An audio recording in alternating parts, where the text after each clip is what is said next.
Hello and welcome to the interview here on France 24. Well, it's been called by some critics one of the strictest nations on earth, a puritanical kingdom where women are banned from driving and vast oil wealth, along with lots of police, are used to stifle dissent. Now, the Arab Spring has also left Saudi Arabia's ruling royal family facing another dilemma, and that is how far to go in supporting the changes that are sweeping across the region. And another big question, what about Saudi Arabia's arch-rival Shiite Iran? How might the turmoil in the Arab world right now play into the hands of Iran? What does that mean for Saudi Arabia? Now, my guest today is Jamal Khashoggi. Welcome to the show.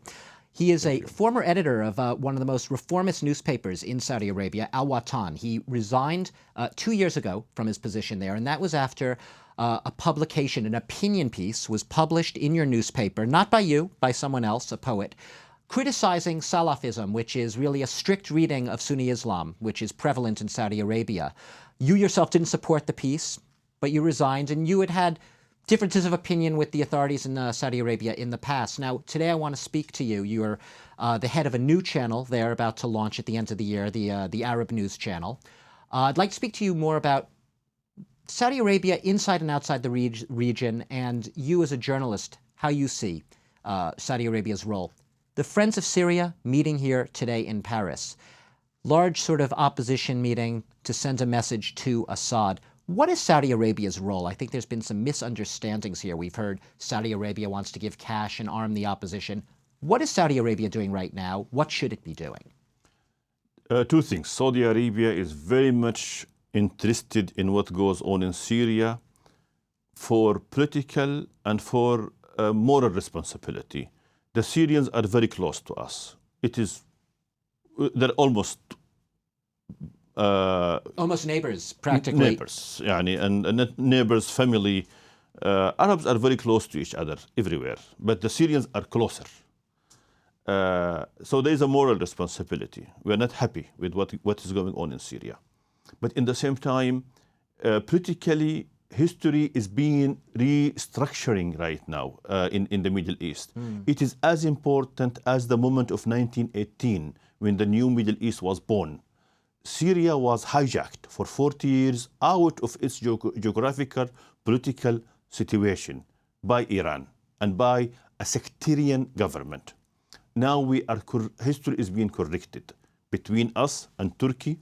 If Syria is back between us and Turkey, we will have a functioning new Middle East with Syria at its heart. So it is very much important for us to ease this transition for the Syrian people and to have it as quick without destroying the state of Syria. That's what we are afraid of. It's a very tricky balancing act. Your King Abdullah had originally been a real ally of Bashar Assad, but he's been very silent towards him in recent months. Many would say resentful towards him. Can you tell me what is Saudi Arabia actually doing? We've heard about arms supplies to the opposition. That hasn't happened yet, has it? Look, there is a different history in the Arab world. Before 2011 and after. Yeah. The Kingdom of Saudi Arabia policies have changed dramatically before and after. Okay, Syria was an ally, but that was under the previous order. The previous order, the previous Arab order. The new Arab order does not entertain or tolerate someone like Bashar al-Assad. So what is Saudi Arabia is going to do? We are all now in the middle of the process. The process is to get the Security Council and the Russian to agree in some format that would allow the international world to intervene somehow to end the crisis in Syria. Unfortunately, just like in Kosovo, just like in Bosnia, the process could take months. Would you like to see Saudi Arabia, though, doing something concretely, apart from the other countries, say also Qatar? We've heard a lot about Qatar. Arming the rebels, actually sending them arms. Personally, I don't like the idea of arming the rebels. But I would like to see NATO airplanes or Turkish airplanes or Saudi airplanes giving Bashar al-Assad a taste of what he been given to his people. If Bashar al-Assad spent 3 nights in a bunker under his palace somewhere, he will realize what he has been doing to his people. We need to send that message to Bashar al-Assad. But I would much rather the Syrians to continue in their peaceful revolution. In the peaceful revolution, you mentioned Iran earlier. Iran obviously is emerging, it would seem, as quite a rival to Saudi Arabia for influence in the region. And I'm curious, is that a stereotype in the West? Is there really that rivalry right now? And how much of a threat do you, as a Saudi Arabian, how much of a threat do you see Iran in the region? Unfortunately, there's a rivalry. But that rivalry is not, it doesn't have to be there all the time. It's not an arch rivalry.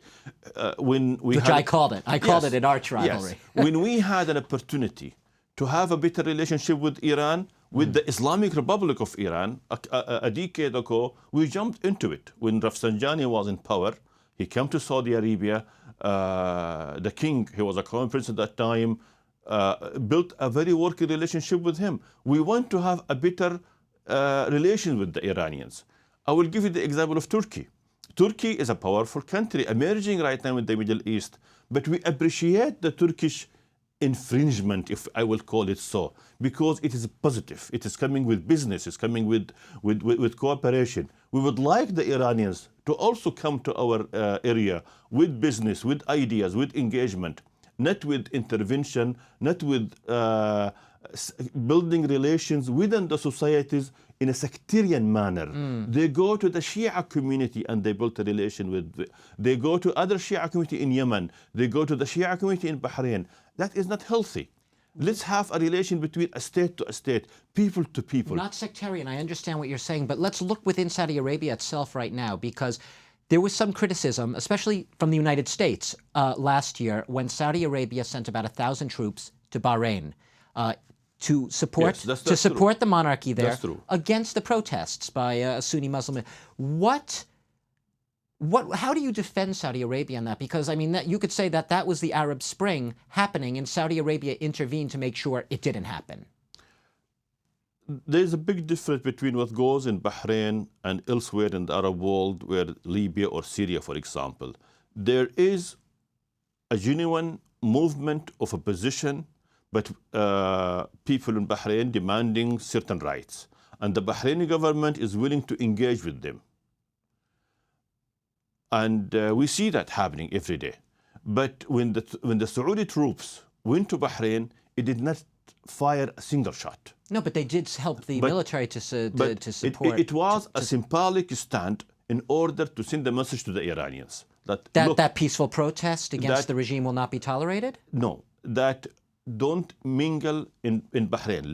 Leave the people of Bahrain finish their own problems. The government of Bahrain and the Shia protesters. But the Iranians, they needed that message because the Iranian appetite began to grow at that day. Look, Bahrain is Manhattan to Saudi Arabia. There is no way Saudi Arabia is going to surrender Bahrain, to see Bahrain as part of an Iranian domination. No way we're going to tolerate that. It is as serious to us as when the Soviets sent their missiles to Cuba.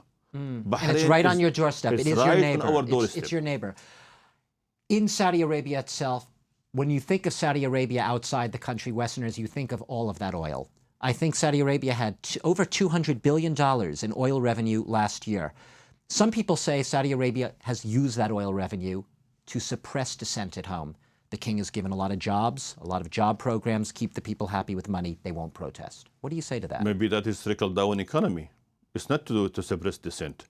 It is economy in moving. I would like to see more of that. I would like to see more ideas. I don't like to see money being spent. I would like to see ideas that will create money in the country. I don't want a revolution in Saudi Arabia, but I want the people and I want my sons, my daughter to enjoy a better life in Saudi Arabia. And I think we can do that. We can all benefit from that amount of money you just mentioned. Do you see the society, we speak about these gradual reforms right now, women being granted the right to vote. You yourself have had differences of opinions with the authorities. Do you see the society moving in the right direction towards reform? Do you tend to still be very critical Yes, of the we authorities? are. I will continue to be critical. We are all becoming more critical in Saudi Arabia. You will not believe the dialogue the discourse we are having in Saudi Arabia nowadays. It's one of the most open country. We are one of the most open countries. in the Arab world. It is becoming. Saudi Arabia is the largest country in the Arab world in per capita in their adaptation to new media. Twitter users, Facebook users are jumping by tenfold every day. But it's still a country where you have segregation of the sexes. You've been very outspoken on women's rights, segregation of the sexes, women still banned from driving. A lot of people would say that's not too open. That's not very open, and it's not gonna continue. That's gonna change. We are pressuring, but we are for evolution. We are for evolution, and evolution is happening every day. It will not be long before we see a silly, nauseous matter like women's driving behind our back. It's going to happen. Maybe next year, maybe in 2 years, it's going to happen. We have our national front. And our national front, our conservatives, are quite powerful. I don't want to confront them. I would like to impress them. And I feel the government is trying to do that. I would like to open a dialogue with them in order for all of us to move for a new future Saudi Arabia. Jamal Khashoggi, we could talk about it all day. Unfortunately, we do have to leave it there. We've run out of time. I appreciate you speaking to us today about a country which perhaps is very misunderstood by a lot of people outside Saudi Arabia. Jamal Khashoggi, former editor of Al Watan, progressive newspaper in Saudi Arabia, now the head of a new, about-to-launch channel, the All Arab News Channel. Thank you very much for being my guest today. Thank you, my friend. Thanks to all of you for watching the interview here. YouTube.